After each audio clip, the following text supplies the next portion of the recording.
কর্তৃপক্ষের অনুমতি ছাড়াই আবাসনের নামে প্রায় ১৬ বছর ধরে শত শত একর জমি ভরাট ও দখল করে চলছে মধুসিটি, যাদের কারণে জমি হারিয়ে নিঃস্ব কেরানীগঞ্জের আশপাশ এলাকার মানুষ। প্রতিবাদ দূরের কথা, মধুসিটির বিরুদ্ধে কথা বলতেই সাহস পায় না ভুক্তভোগীরা। রাজুক ও জেলা প্রশাসন জানায় অবৈধ হাউজিংয়ের বিরুদ্ধে যৌথ অভিযান পরিচালনা করা হবে। আবাসন প্রতিষ্ঠানের অনিয়ম নিয়ে দীপ্তচন্দ্র পালের ধারাবাহিকের শেষ পর্ব ছবি তুলেছেন জহিরুল ইসলাম।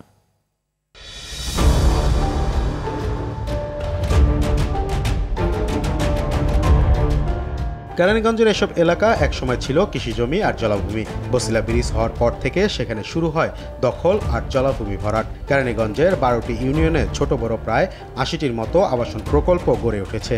রাজুকের তথ্য মতে যার একটিরও অনুমোদন নেই।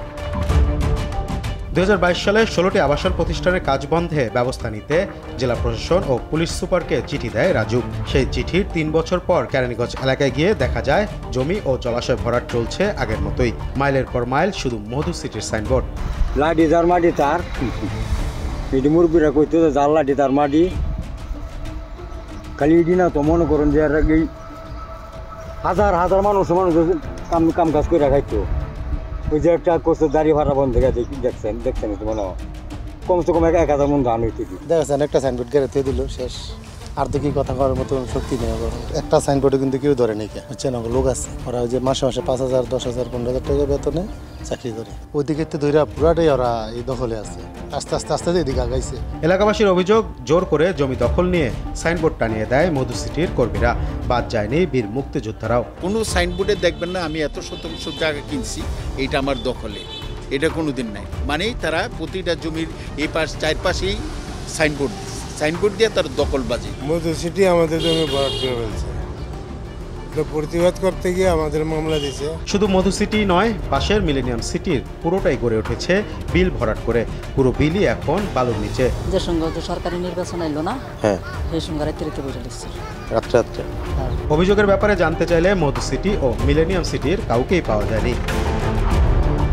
রাজুকের দাবি, অবৈধ আবাসনের বিরুদ্ধে তাদের অভিযান চলছে।